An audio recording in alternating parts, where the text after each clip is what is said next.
निजी तीन है, अलग अलग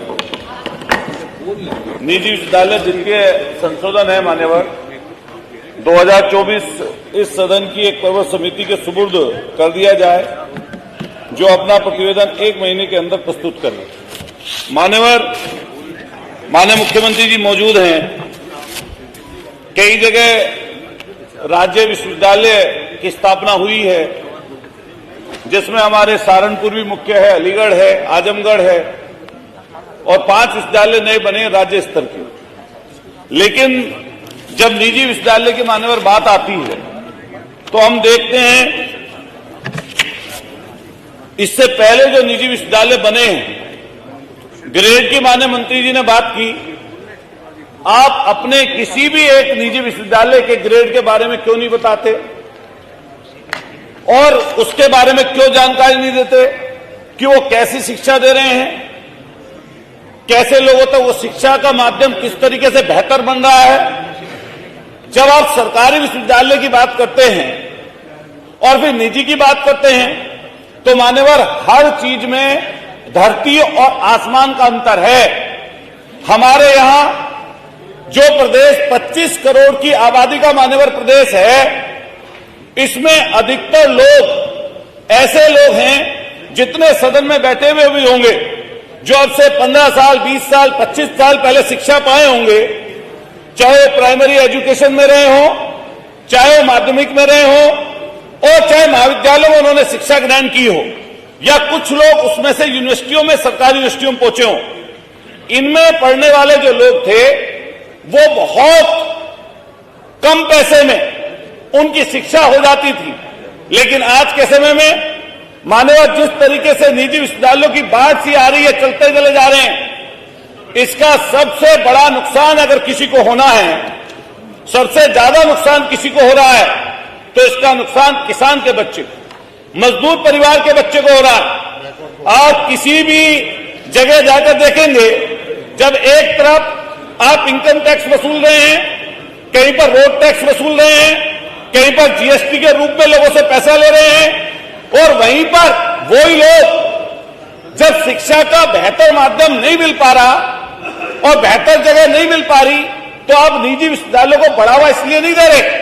ये वो लोग हैं, शायद यूनिवर्सिटी की बात चल रही थी, अभी आप देने जा रहे हैं यूनिवर्सिटी का दर्जा, इसके बाद सरोज है, जेएसएस विश्वविद्यालय है, और इससे पूर्व में भी जिन जिन लोगों को आपने दिए, ये वो लोग हैं माननीय मुख्यमंत्री जी बैठे हैं, जो या तो बहुत मोटा चंदा देते हैं या बहुत ऐसे बड़े धन्ना सेठ हैं जिन लोगों ने कहीं ना कहीं कुछ लोगों को ओबलाइज कर रखा है।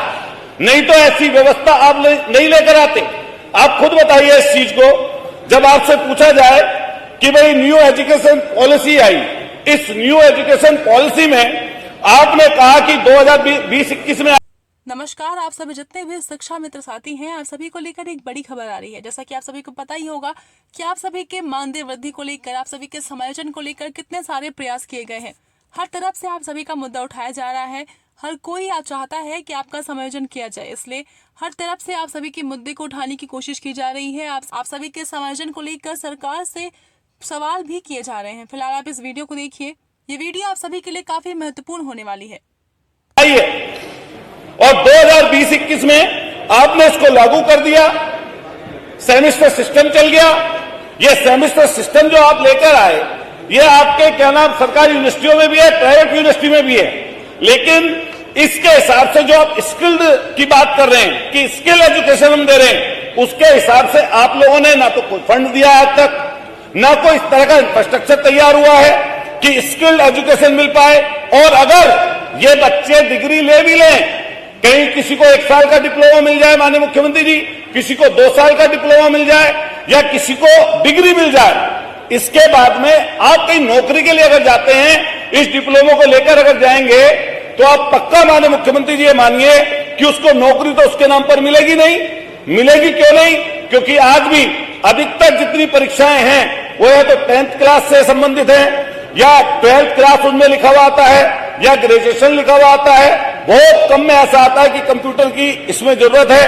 और मान्यवर, ये जो पूरी संरचना है, ये पूरा जो लोकतंत्र का एक ढांचा है, ये जो पूरा सदन है, इसकी पूरी व्यवस्था पब्लिक वेलफेयर के लिए है। ये पब्लिक वेलफेयर के लिए हम लोग यहां पर बैठे हैं कि कैसे जन कल्याणकारी नीतियां बने इस सदन से और कैसे वो बेहतर और बेहतर बना सके हम लोग। लेकिन प्राइवेट एजुकेशन के नाम पर जिस तरीके से हर जगह पर आप देखेंगे, अगर अभी बीए का बच्चा महाविद्यालय किसी सरकारी महाविद्यालय में पढ़ता है, किसी सरकारी यूनिवर्सिटी में शिक्षा ग्रहण करता है, लेकिन अगर वही बच्चा किसी निजी विश्वविद्यालय में जाकर बीए करना चाहता है, ग्रेजुएशन करना चाहता है, तो उससे हजारों हजार रुपए नहीं लाखों रुपए वसूले जा रहे हैं। बीसीए कोर्स ऐसा है जिसमें 1-1 लाख की फीस निजी विश्वविद्यालय मान्यवर है। एक तरीके से उसको बाजारीकरण करने का काम यह इस समय का होने जा रहा है। और मान्यवर, जहां आरक्षण की व्यवस्था है, हम लोग लगातार ये बात बोलते आए हैं कि जातीय जनगणना हो और जनगणना के हिसाब से जिसका जिसका हिस्सा है उसको मिल जाए। सरकारी कॉलेजों में, सरकारी यूनिवर्सिटियों में आप इसके आरक्षण की मान्यवर व्यवस्था कर सकते हैं अधिष्ठाता महोदय, लेकिन जो भी निजी विश्वविद्यालय हैं, उन निजी विश्वविद्यालयों में कहीं भी आरक्षण की व्यवस्था का कोई प्रावधान नहीं है। मान्यवर, मैं आपके माध्यम से माननीय मुख्यमंत्री और मंत्री जी दोनों यहां पर बैठे हैं, अगर किसी निजी विश्वविद्यालय का आप दौरा करके आ जाइए, जो लास्ट टाइम आपने मान्यता जिनको दी है, जिसमें मेरठ वाले भी हैं, जिसमें नोएडा वाले भी हैं, जिसमें मथुरा वाले भी हैं, जिसमें आपके आगरा वाले भी हैं, आप उनका किसी का दौरा करके आइए। क्या उसमें पूरी फैकल्टी है? और जो फैकल्टी है, क्या उसमें मानक के हिसाब से वो फैकल्टी वहां पर रखी गई है? क्या उनकी डिग्रियां पूरी हैं? या जिनकी डिग्री पूरी है, मैं उस शिक्षकों के माध्यम से, शिक्षकों की तरफ से भी आपसे कहना चाहता हूं, जो वहां पर फैकल्टी है उसके बाद उनकी तरफ से भी आपसे कहना चाहता हूं कि उनकी डिग्री तो पूरी ले लेंगे, लेकिन उनको वेतनमान भी ठीक तरीके से देने का काम वो लोग नहीं करते। मान्यवर, जिस तरीके से फीस की बात मैं कर रहा था, जहां निजी विश्वविद्यालयों की चर्चा चल रही थी, अभी मेडिकल कॉलेज सरकारी में आप जाइए, एक एमबीबीएस करने वाला बच्चा जो हजारों रुपए की, कहीं 20,000 कहीं 25,000 फीस सालाना देता है, वहीं किसी निजी विश्वविद्यालय में 1 करोड़ से कम में एमबीबीएस नहीं कर सकता। करोड़ों रुपए एमबीबीएस में लग रहे हैं।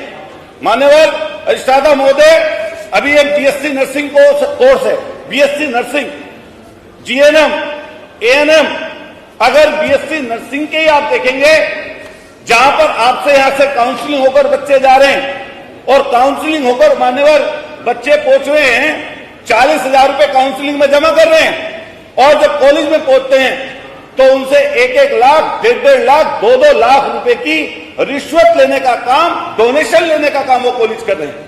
और ऐसे पता नहीं कितने कॉलेज आपको मिल जाएंगे। जिस निजी विश्वविद्यालय को आप ये सारी चीज देंगे, ये छूट देंगे, वो यही काम करके दिखाएगा और गरीब का बच्चा वहां पर शिक्षा ले नहीं पाएगा। इसके अलावा जब आप बात करते हैं निजी विश्वविद्यालय की, मेरा अपना कहना है, मैं पूर्व में इसके बारे में बोल चुका हूं, मैं चौधरी चरण सिंह यूनिवर्सिटी से लगातार वहां पर रहा, मुद्दे उठाए, पढ़ा भी वहां पर और वहां पर समस्याएं भी देखी, परेशानी भी देखी। मैं आपसे पूछना और कहना चाहता हूं कि आप कम से कम ऐसी तो कोई व्यवस्था कर दीजिए कि ये निजी विश्वविद्यालय लोगों का खून चूसने का काम ना करें, बाद में अपनी मनमर्जी ना चलाएं।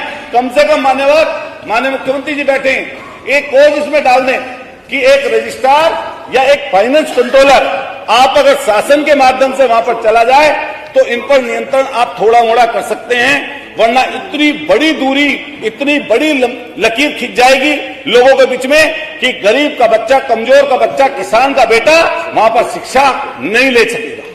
तो मेरी उम्मीद है आपसे, क्योंकि माननीय मुख्यमंत्री जी बैठे हैं, कि इस व्यवस्था के बारे में जरूर सोचेंगे कि एक रजिस्ट्रार और एक आपका फाइनेंस कंट्रोलर इसमें नियुक्त कर दिया जाए, जिससे उन कॉलेजों पर, उन यूनिवर्सिटियों पर जो आप देने जा रहे हैं उन पर नियंत्रण हो सके। मान्यवर एग्जाम कंट्रोलर भी आप रख सकते हैं, फाइनेंस कंट्रोलर, एग्जाम कंट्रोलर या रजिस्ट्रार।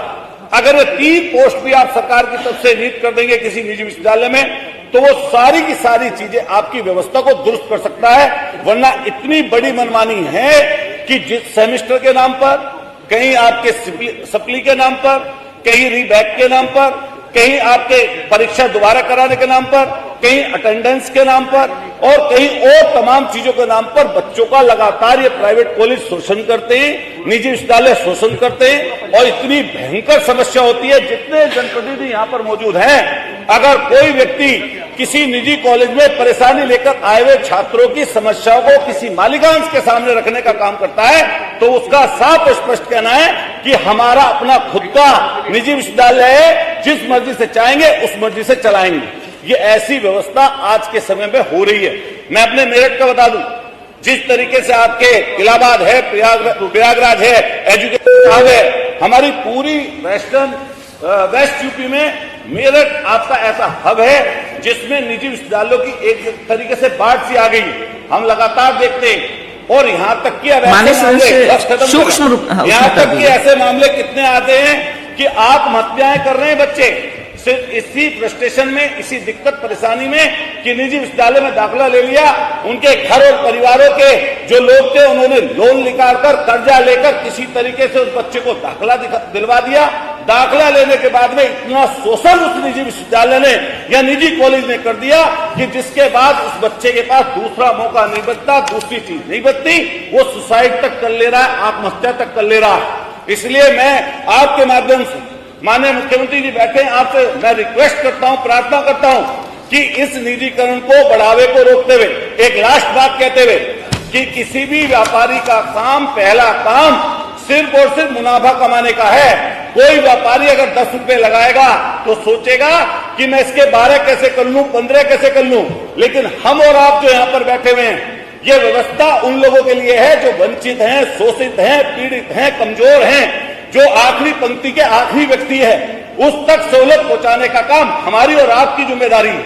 इसलिए मान्यवर मैं कहना चाहता हूं कि राज्य विश्वविद्यालय आपने खुले, उसके हम लोग स्वागत करते हैं, लेकिन साथ साथ जो पूर्व के राज्य आपके विश्वविद्यालय जैसे चौधरी चरण सिंह विश्वविद्यालय हमारे मेरठ में, मान्यवर उसमें फंड की व्यवस्था नहीं की जा रही और फंड की व्यवस्था नहीं हो रही तो वहां पर वो प्राइवेट आपके कोर्स लेकर आ रहे हैं। जो प्राइवेट कोर्स लेकर आ रहे हैं उसकी फीस का निर्धारण भी खुद यूनिवर्सिटी कर रही है कि सरकार ने हमें मना कर दिया कि हम आपको तनख्वाह के पैसे नहीं दे सकते, आप अपने पैसे का इंतजाम खुद करिए। तो मैं पूछना चाहता हूं, जब सरकारी कॉलेज में व्यवस्था होने जा रही है तो प्राइवेट कॉलेज कैसा हाल करते होंगे? क्योंकि मैं लगातार उस व्यवस्था से जुड़ा रहा हूं। इसलिए मान्यवर आपसे अनुरोध करता हूं कि जब आप इतनी प्रचंड बहुमत में हैं, आपको बहुमत दे रखा है लोगों ने, तो कम से कम इस चीज पर आप अपना जरूर जो है ध्यान आकर्षित करिए। विनय सिंह जी भी हैं और दुर्गेश जी से मेरा सवाल है कि दुर्गेश जी, इस मौजूदा परिस्थितियों पर आपकी क्या राय है? क्या होगा? संकट ये है कि अब होगा क्या? बहुत बहुत धन्यवाद आदरणीय सुकुमार मिश्रा जी। निश्चित रूप से हम सब आपके प्रति कृतज्ञता ज्ञापित करते हैं कि हमारी जितनी भी प्रासंगिक मांगे रहती हैं, हमारे शिक्षा विभाग की हो या अन्य विभागीय हो, उसको लेकर के आप बड़े प्रमुखता और प्रखरता के साथ अपनी बातों को रखते हैं।